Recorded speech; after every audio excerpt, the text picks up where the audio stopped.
All right, my friends, J.R. Dukes with you. Appreciate everybody joining me. We are just now firing everything off. Want to make sure everything is working and everybody can hear me clearly. Appreciate everybody joining with me. It's been a week or so. Been very busy making videos. We have a lot to talk about today in relation to the Donald Trump case going on in New York City. What a mess that is, right? All right. If you haven't done so already, please introduce yourself. Say hello. If you have any comments, put them in the comment thread, obviously. Appreciate y'all being here. Looks like we're good on Facebook. Looks like we're good on Twitch and X. And, of course, YouTube is firing up right now. So welcome, everybody. We're going to be talking today about this outrageous, crazy, nutty case involving former President Donald Trump out of New York City. We're going to talk about exactly what the theory of the case is, which we're not exactly sure because Alvin Bragg has not technically given his exact theory as to why this case rises to the level of a felony, which is very important for us all to know, and it's definitely important for President Donald Trump to know. Amazingly, near the end of the day today in court, the reports have it that the defense was denied the right to know the first three witnesses that the prosecution is going to put on because they were afraid of President Donald Trump talking about them on Truth Social. What an outrage. I've never even heard of that in a case. Folks, the truth is this type of nonsense, this type of deception, this type of going after people has been in America for a long time. I've seen it many, many times involving businessmen and other individuals that have fallen out with one of the deep state figures. We call them administrators. They can be basically secretaries of this, secretary of that. They are on the state level, federal level, local, city type levels, county levels, whatever.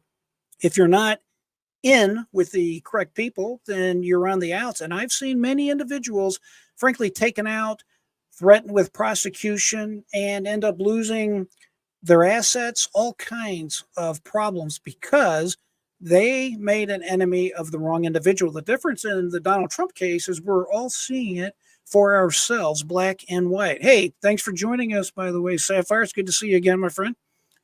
Y'all make sure you introduce yourself, say hello. We're going to take a quick peek at this video to get started right here, and then we are going to move on to the next subject because I basically want to take a deep dive, a little bit of a deep dive into exactly what's going on in this particular case. So as we get things moving here, let's take a quick peek at this here. I like Kevin O'Leary. I don't know if y'all particularly like him or not, but I like what he had to say today on Fox News around lunchtime. It is Thursday now, and former President Donald Trump is back in a New York City courtroom today. Third day of jury selection in his hush money trial. And one of the 7 jurors sworn in Tuesday was excused earlier today, which means they now again need 12 more. The judge says he wants selection wrapped up this week so opening statements can begin on Monday. This is Outnumbered. I'm Harris Faulkner, here with my co-hosts Emily Campagno and Kayleigh McEnany. Also joining us, former NFL sideline reporter and host of the Michelle Tafoya podcast, Michelle Tafoya herself, and chairman of O'Leary Ventures, Mr. Wonderful. Kevin O'Leary is here. Good to see you both. All right, let's begin with Eric Shawn, who's been very busy today outside the courthouse. A lot of news constantly because they are back in court today. And we're focused on what at this hour, Eric? Yeah, it's a very hectic day today here, Harris. Imagine first being called for jury duty. You know you're coming down here, and there are lots of cases, but you don't expect walking into the courtroom because they don't tell you beforehand, and you see the defendant, and that defendant face-to-face with you is Donald Trump. Well, that's what's happened to the jurors. We talked to one of the excused jurors who says she was shocked at this whole experience of being called for this case of the former president. And this comes as Mr. Trump is in more hot water with the district attorney. The excused juror, who would only give us her first name, Kat, says in no way did she expect to be called for this case. We were shocked and frozen. And, you know, it's a big case. It's a historical thing, right? So it's you know, it's very important. I mean, it's very important. Like, our role was very important. This particular lady was actually dismissed from the jury. Another juror who had been seated as juror number 2, well, she had second thoughts Tuesday night after she was picked, and she has been excused. Turns out her friends and family figured out that she was chosen for the jury. That woman is an oncology nurse, and when she went home after being selected, she got spooked because all of her friends and some of her family members asked her about the case, and details of her life had been made public, and she said she had concerns about being fair. Meanwhile, District Attorney Alvin Bragg's office is demanding that Mr. Trump be cited for contempt of court for 7 more social media posts that he made slamming the proceedings. He also reposted articles and media commentary critical of the prosecution. Take a quick second and welcome Sapphire once again. Matt, thanks for joining us. And Rosemary, it's always a pleasure having you in the chat room today. 3 posts attacking Stormy Daniels and Michael Cohen already have been cited by the DA. But in court, Trump's lawyers charge that his reposting what others say does not necessarily violate the gag order. And as for the former president, he has claimed he's being unfairly muzzled. There shouldn't be a gag order. Let me just tell you, the gag order is totally unconstitutional. The judge should not be there. The judge is highly conflicted. He should not be there. And as far as the second batch of 96 potential jurors who were brought in today when they were asked to raise their hands if they could not be unfair, 48, just over half, said they could not judge Mr. Trump properly and fairly, so they were excused. They've now gone into questioning individual jurors in the jury box who were picked by random, and 3 of those jurors said that they have already read Mr. Trump's book, The Art of the Deal, and one of the jurors who is being questioned says he follows both Mr. Trump and Michael Cohen on social media. Ties to signal impartiality himself. I think he's doing the best he can. It's a tough situation. It's an unprecedented situation. But what I'm interested in, Harris, is I look at that image we just saw, that breathtaking image of President Trump in Harlem. I mean, wow. No one wants to be in the situation that the former president is in right now, but it strikes me as this is the 2024 campaign playing out before your very eyes. And you have President Biden. Politico put out today that his strategy, President Biden's strategy, is to not comment on this. Probably a smart play because then you're kind of leaning into the arguments Trump has made.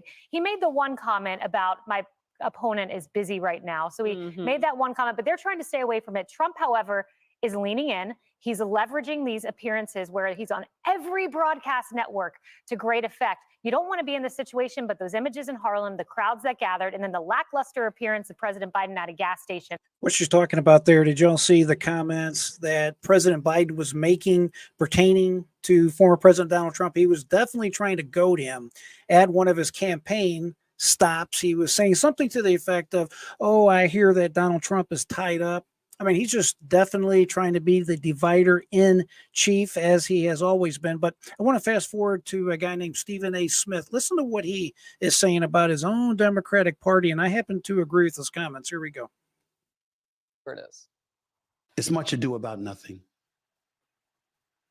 To my liberal friends out there, all you're doing is showing that you're scared you can't beat them on the issues and the merits. That's why he keeps saying it's a political campaign against me. That's why he keeps saying they can't beat me at the election, at the polls. This is the only way they could do it. You have given more fodder to that argument, which means we'll never have peace in this country because tens of millions of people see what extent the other side is willing to go through just to keep him out of office because they can't beat him on their own merits. Man, you got to check out YouTube every now and then for a calm Stephen A. Smith. Everybody had a comment about that. I'll start with you, Kevin. I have a different take on this case, and I just want to preface my words saying before I comment, I've talked about these cases in New York now for months. This really, and every time I bring this up, I get all this Trump stuff. Forget about Trump, okay? We don't do this in America. We don't go after the office of the president with porn star cases. We give a broad swath of latitude. And if you're an ex-president and you murdered somebody, I get it, or been accused of murder.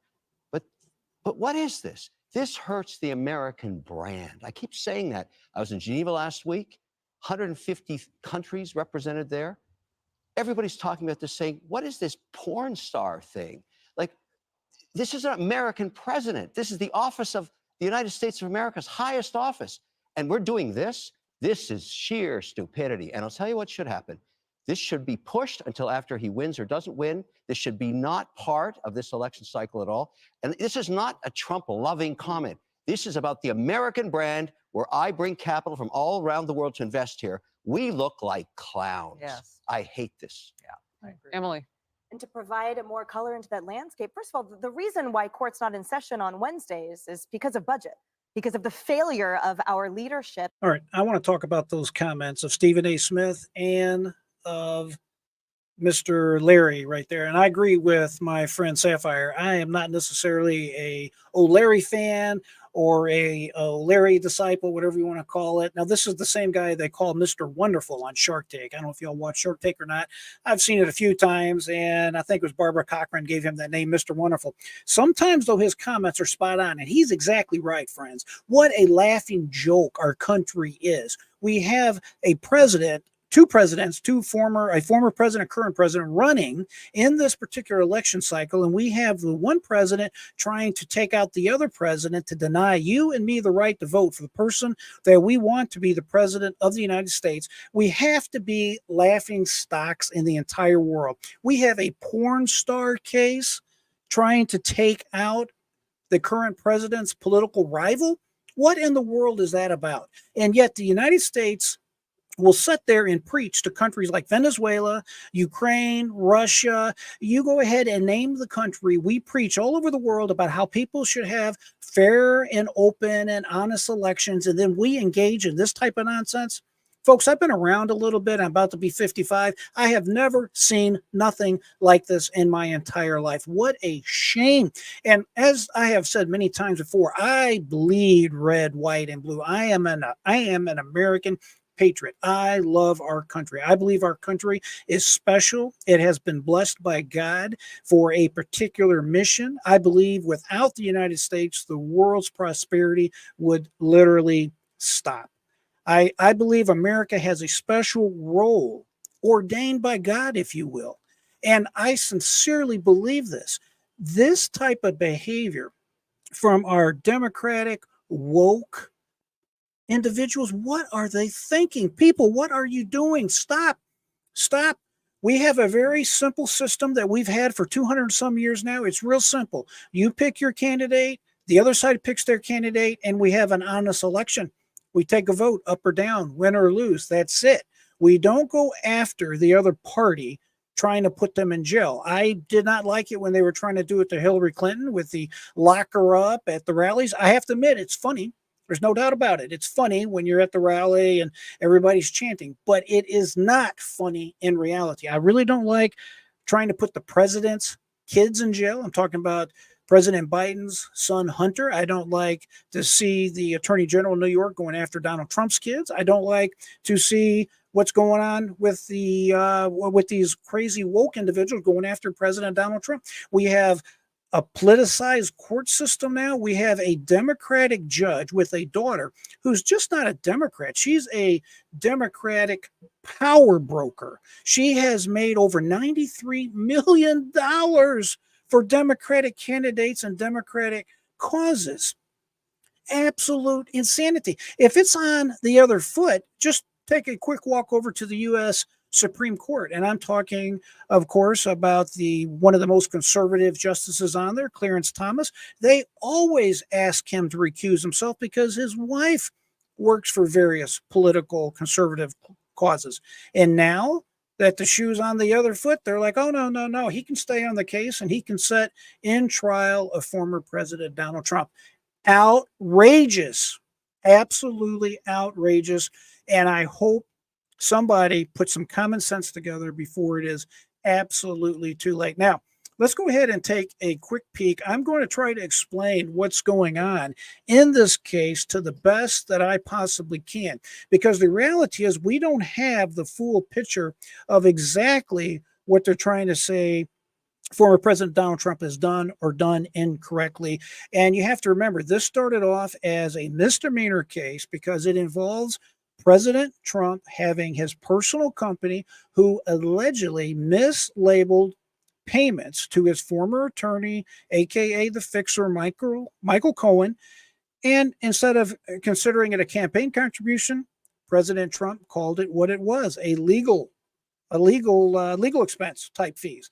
That is the heart of this case. And they have basically took this record manipulation situation, which is generally a misdemeanor, and it has a very strict and short statute of limitations. And they have made a novel legal theory where they are weaving this record situation in with a city prosecutor enforcing a federal law so they can try to extend the statute of limitations. Absolutely outrageous.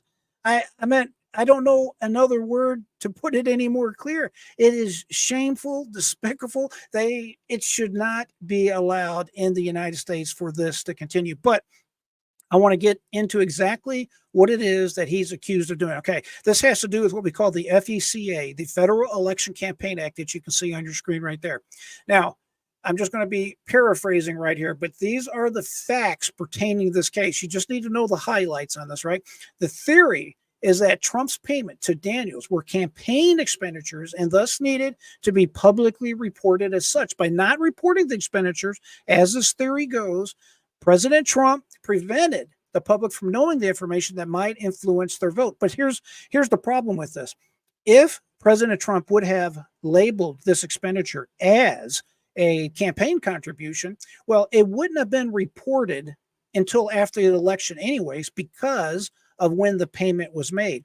And the second thing to remember as we go through this here, if President Trump would have called this a campaign contribution, he would have been indicted anyways, because Alvin Bragg would have simply said, oh, it was not a campaign contribution, it's a personal expense, and it should have been labeled as a personal expense.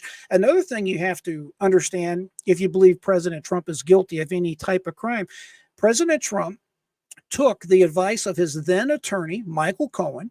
At the time, he's a licensed attorney in the state of New York, and he told President Trump, hey, I want you to go ahead and follow my legal advice that I'm giving you and write me this check as a legal expense. And that's what he did. So you want to put a felonious tag and put President Trump in jail for following the legal advice of a licensed attorney at the time that told him to do exactly what he did. Do you see the absurdity of this? It just gets more and more absurd. All right, my little screen here goes, the one big problem with this theory is that the payments to Daniels were not campaign payments. That's exactly what we just went over, okay? The FECA specifically prohibits conversion of campaign funds to personal use. It defined as any expenditure, and this is the way that they determine if it is a campaign expenditure or a personal expenditure. It has to be used to fulfill any commitment, obligation, or expense that would exist irrespective of the candidate's election campaign. Now, what does that mean? It means if a person would have had that expense, whether or not he was running for office, then it is a personal expense. If he has the expense only because he or she is a candidate, then you can legally write it off your campaign. That kind of makes sense, don't it? The Federal Election Commission regulations emphasize that the standard for determining if something is for the purpose of influence an election is an objective one. It is the nature of the expense, not the subjective intent of the candidate in making the expense, that determines if something is legitimate campaign expense or an illegal personal use. That's how they decide this, all right? Had Trump made these payments with campaign funds, and it seems a near certainty that he would have been facing criminal charges, and get this, for knowing and willful diversion of campaign funds to pay personal obligations. What we just talked about, what I just got done stating. It wouldn't have mattered how he paid this check. He would still have been indicted by Alvin Bragg and Joe Biden's collusion, whatever's going on here. Clearly there's something going on, and we can all see right through it. As my screen here says, zealous prosecutors could get a candidate coming or going. It doesn't matter. Falsification of records. It is falsification of records if campaign funds are not used, and illegal personal use if campaign funds are used. Right? Do you get that? They can get him coming and going on this. And that is not the way, ladies and gentlemen, that it is supposed to work in the United States. All right, Sapphire's comment. I think that Trump has picked, he may have picked her, that LC, how do you say her name? Stay Frank for VP, because yesterday Trump said we were going after New York. You know, it's going to be interesting to see who he picks as his vice presidential candidate. To be straight up with you, for a long time, and I don't know what I base this on, but I'm just going to go ahead and share it with everybody here. I personally think the president was going to pick someone like, what's that guy's name? He ran for president. He's a black guy. He's a doctor, Ben Carson. Dr. Ben Carson. I thought that would be a good choice for Donald Trump, because I hate to play identity politics, but it does make a difference. And I think that somebody like Dr. Carson is very calm. He's extremely intelligent. He's charismatic. And I think he might be a good counter, so to speak, for President Trump. But I don't know. We'll have to see. I'd say there's 5 or 6 people in my mind that would probably be on President Trump's short list. And Sapphire, they're showing how much they hate America. I totally agree with you on that, my friend. Unfortunately, I agree. These people hate America. I don't really see any other way to look at it. How many times have we turned on television and we see these individuals that are basically saying America is so evil and so bad that the only thing that we can do is simply eliminate America and start over, basically just burn it down and start all over. Just a bunch of nonsense, bunch of stupidity. These people here just don't understand how the real world works. But I totally agree with you on that, my friend. They definitely hate. Yeah, she's the #1 fundraiser for Joe Biden. Yes, I'm sure she is. Kenneth, thanks for joining the conversation. Yeah, Ben Carson would make a great Surgeon General. I agree with you on that. And I'll tell you who I'd like to see as probably Attorney General. Who's that Texas Senator? Cruz, Ted Cruz. He'd make a great Attorney General. At least in my mind, I was thinking he might make a great one. But great points, gentlemen. I like that. So, all right. So we're going to get into the nuts and bolts here, exactly what I want to talk about today. And then I have some videos that I want us to take a look at. All right.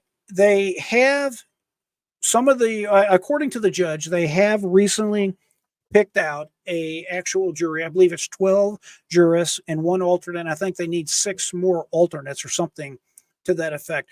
But I want to make a point that is kind of sad to have to make. I was talking about this earlier in one of the videos I made, but if you take a look at your screen, these 7 jurors that were originally picked, now I believe 2 of them have quit, or I should say 1 of them asked to be let off because her family found out she's on the panel.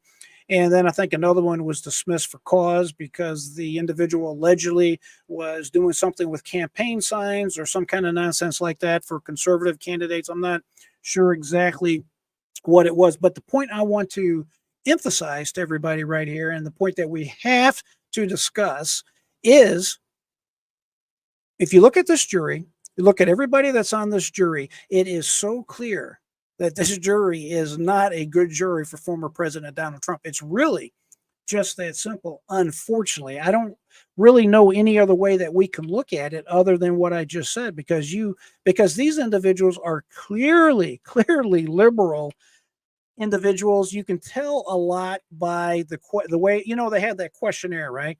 And some of the questions on that questionnaire asked them, hey, where do you work? Where did you, or what kind of news programs do you watch? This type of stuff, right? So let me pull up my little notes right here. So you take like juror #1. It's a male from West Harlem, originally from Ireland. Now, here's the key into these people's backgrounds. And some of these people, frankly, worry me because I don't believe them. I don't believe their answers.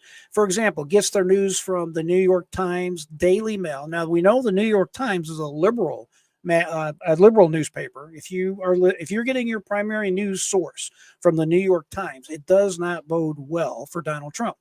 This particular individual also said, oh, I get my news from the Daily Mail. Now we're conservative, Fox News conservative, and MSNBC. Are you kidding me? Now, don't get me wrong. I realize some people might actually watch these type of news programs to get a diverse assessment of the news or whatever's going on. But folks, I have to be honest with you. When I read something like that, my mind is thinking, I don't know if I believe juror #1. Now, juror #2, this was the oncologist that was released. Again, I looked up today and I was just asking ChatGPT. I was just asking some general questions, and I was asking them, is the New York Times considered rather conservative or liberal? Same thing for the Daily Mail. And most interesting, at least in my mind, I was asking questions like this. Statistically speaking, are attorneys considered conservative or liberal? And the computer went through an analysis or whatever you want to call it. The bottom line is, all of these jurors, when you look at it, whether they're in attorneys, which most attorneys, generally speaking, are liberal. And let's see what they got here. They got attorneys. They have the juror number 4 is a man who's some kind of consultant for about 10 years, self-employed. Oh, and teachers. Whenever you get speech therapists, software engineers, and attorneys general, not all of them, but generally speaking, a lot of attorneys have a very liberal persuasion on them. I mean, folks, that's just the way it is. Like it or not, I don't make these assessments lightly, but it's just the way it is. It's just the way they lead. I mean, I really wish they had a bigger pool of people out of New York City. We're all supposed to be entitled to a jury of our peers, but that's just not the way that this has went down.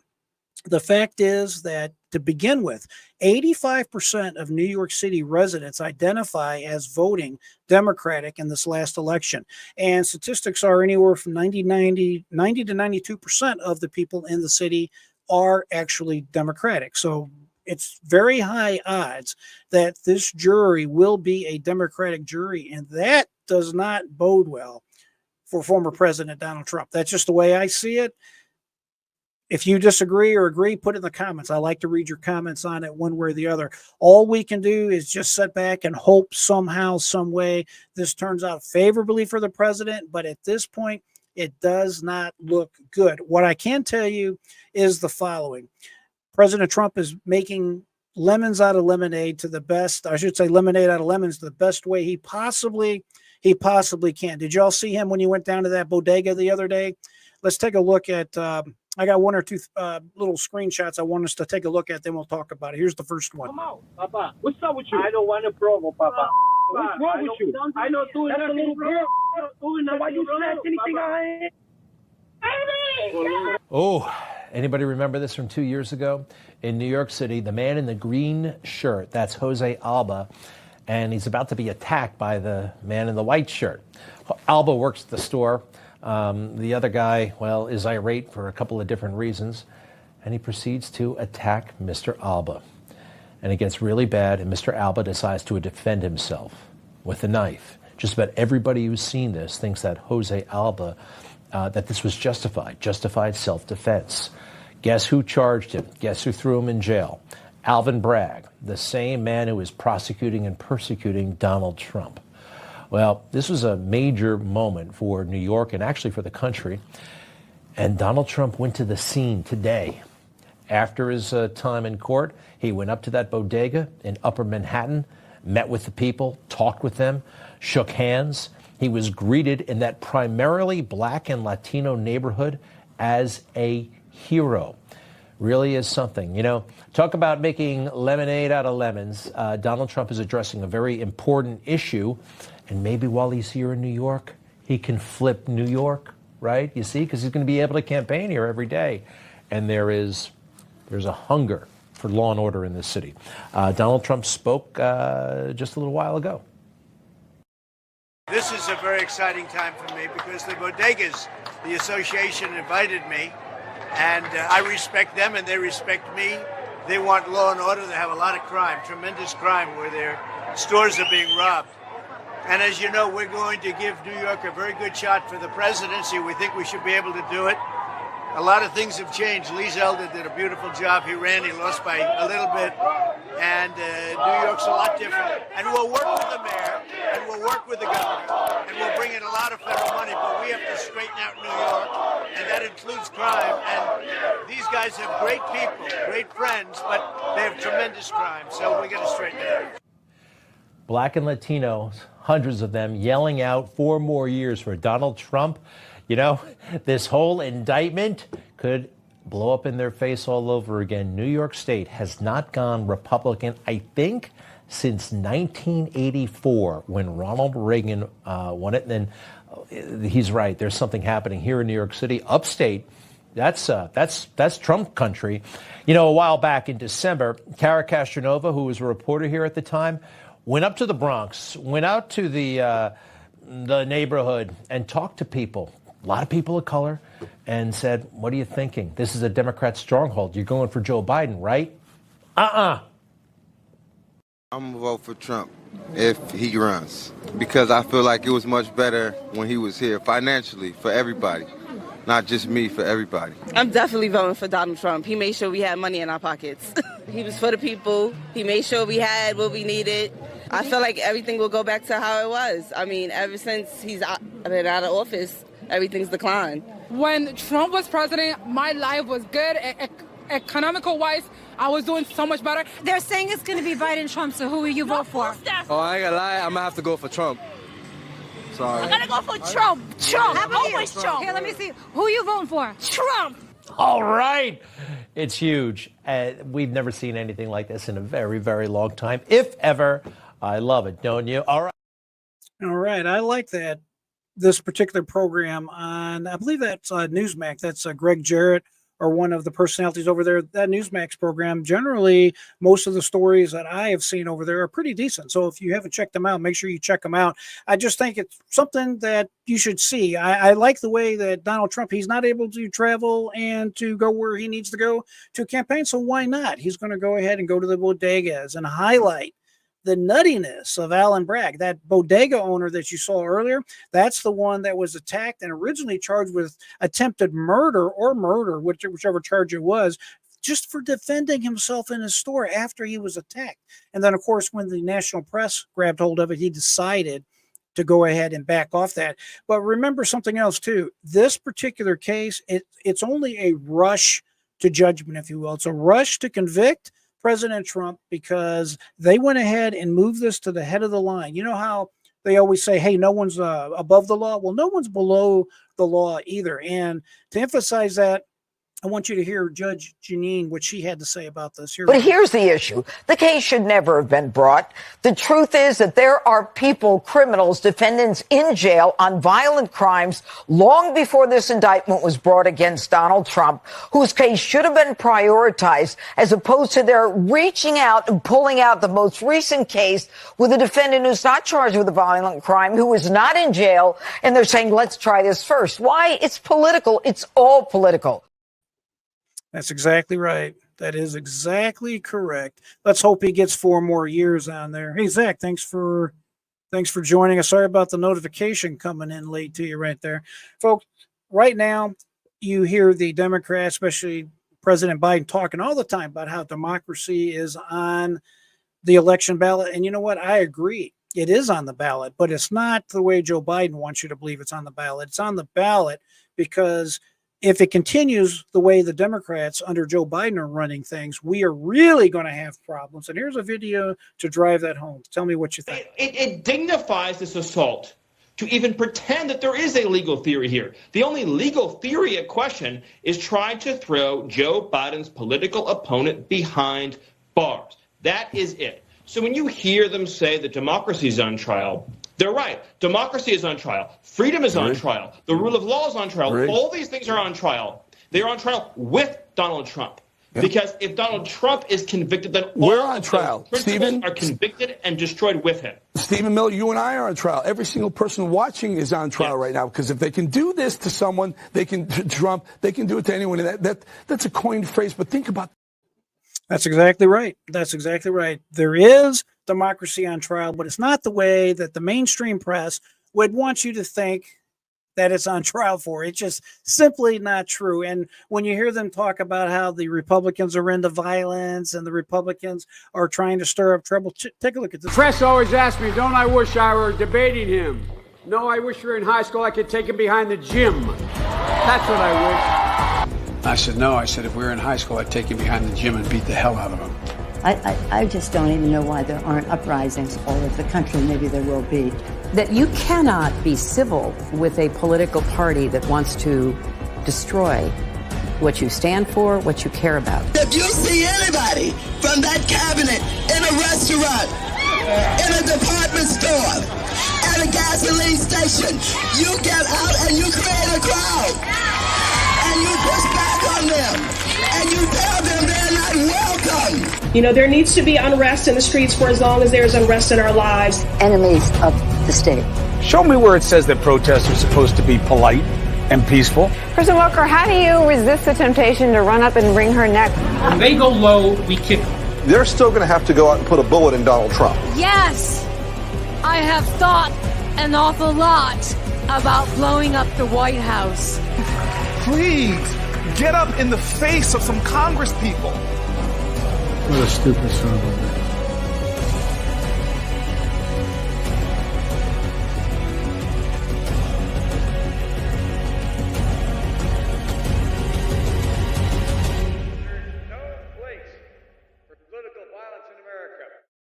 Yeah, that's a powerful video, in my opinion. I like the way they put that together. And folks, remember this, it's not just a small group of us that are knowing what's going on. I can assure you there is what I think Ronald Reagan used to call it, the silent majority. There is a silent majority. We need to stop being so silent, and we all need to go ahead and speak out kind of the way Elon Musk does. The case is obviously a corruption of the law, lawfare. And you know who noticed? President Trump. President Trump retruthed it, and I think that's great. So here we are. One of the most popular people in American history is locked up in court for the next 6 to 8 weeks. Didn't the current president say he would do everything he could to bring this country together? This is one of the most divisive things that could ever happen to a country. What about this solemn promise? Today, on this January day, my whole soul is in this, bringing America together, uniting our people, uniting our nation. Big words, huh? What did he say? What does that mean? Maybe he has no soul. His whole soul was in it. He hasn't lifted a finger to unite this country. It really does. I wonder, does this man have a soul? You know, if he really cared about democracy and all these judges and prosecutors, maybe they'd make an appointment to see Chuck Schumer. This is a man who's violated federal law, and he did it with 1 million witnesses. I want to tell you, Gorsuch, I want to tell you, Kavanaugh, you have released the whirlwind, and you will pay the price. You won't know what hit you. That's threatening. That's against the law. And, of course, some maniac showed up at Judge Kavanaugh's house with a bag full of guns. But he's a Democrat. He gets immunity. It's wrong. Everybody knows it. Even they know it. What's going to happen? I don't know. But I sense it's going to be glorious. I'll be right back.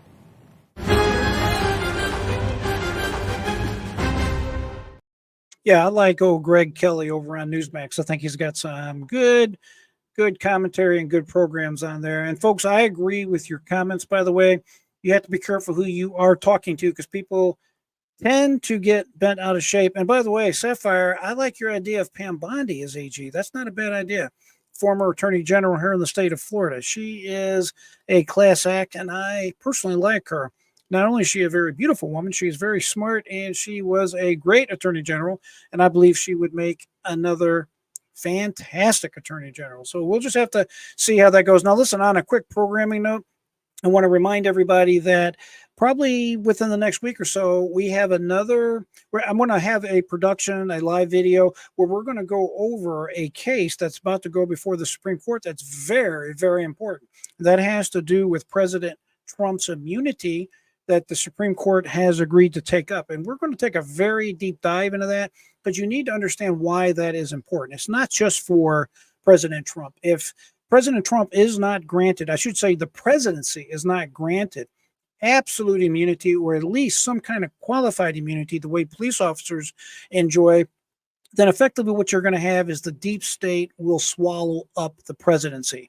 The reason for that is when any president leaves office, if another party takes over, they're going to have to worry about what Donald Trump is going through right now. And that is one of the 2,300 prosecutors in this country having a pair of handcuffs waiting for the president as they're leaving office to hold them accountable for each and every decision that they take. And friends, that is a very, very scary proposition when you think about it. I think Trey Gowrie would be a good option for Attorney General too, Ken. That's pretty good. Yeah, and they have been friends for a long time, Trump and Pam Bondi. And I believe someone pointed out the Judge Janine has been friends for quite some time. That's definitely true. All right, one of the other videos I want us to take a quick peek at here is I like this ad put out by President Trump, and he's talking about what I call the January 6th hostages. You may or may not know this. There's apparently or approximately about 140 individuals currently serving jail time for the nonsense that happened on January 6th. And I'm not talking the individuals that were violent. I'm talking about people that just simply walked through the Capitol building after Nancy Pelosi refused 10,000 troops that were offered to her to maintain security on the property. So let's take a quick peek at this and we'll talk about it.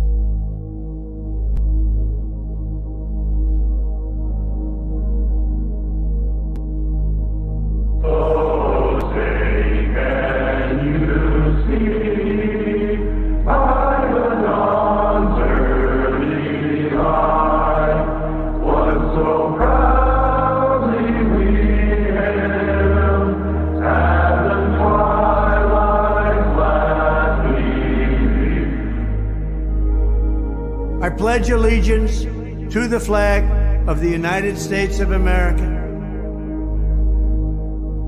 Whose broad stripes and bright stars through the perilous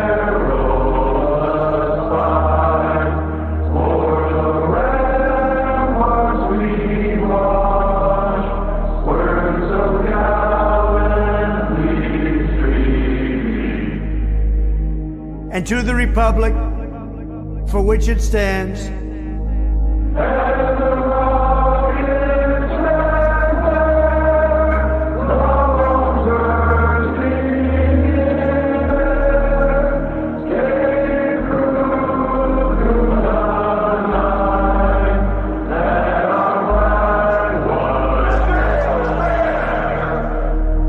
one nation, under God,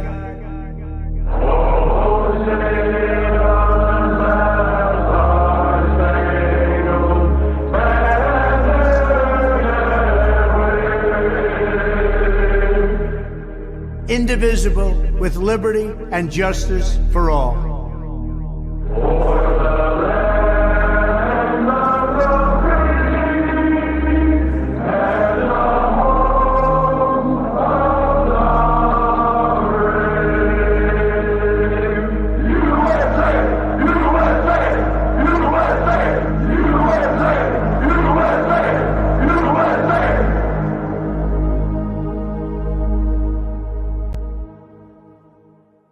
Yeah, I think that's a very effective ad. I think that ad is spot on. It frankly gave me chills the first time that I heard that particular ad. Zach, thank you for the super chat, super sticker. I appreciate it, young man. Thank you so much.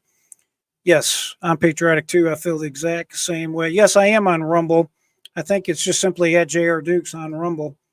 Yeah, let me take a quick peek and see if I can tell you. Yeah, I post over to Rumble all the time. And my account over there, that is a good question. But yeah, it's JR Dukes over there on Rumble. So feel free to check me out over there. I generally have everything from YouTube, and then I just everything's kind of a funnel that leads back to YouTube is probably what I'm trying to say on there. So yeah, I'm glad y'all enjoyed that commercial. I did too. I think President Trump has done a fantastic job with coming out with videos and campaign commercials. I'm going to have a bunch more of them to show y'all at a later date. I think that it's important that we talk about these things, and that, yeah, go ahead and look me up, America. Miss American Nana. Love having you in the chat.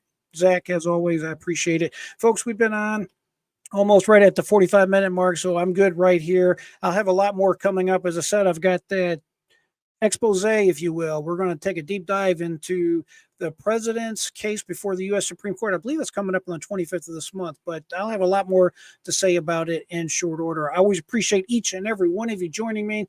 Thanks for everybody who supports the channel. I know there's many of you that supports me, and I sincerely appreciate it. Zach, you're always doing something like that, and it's definitely appreciated, my friend. Folks, I always say, keep that mind free, never give up. And until next time, I am J.R. Dukes.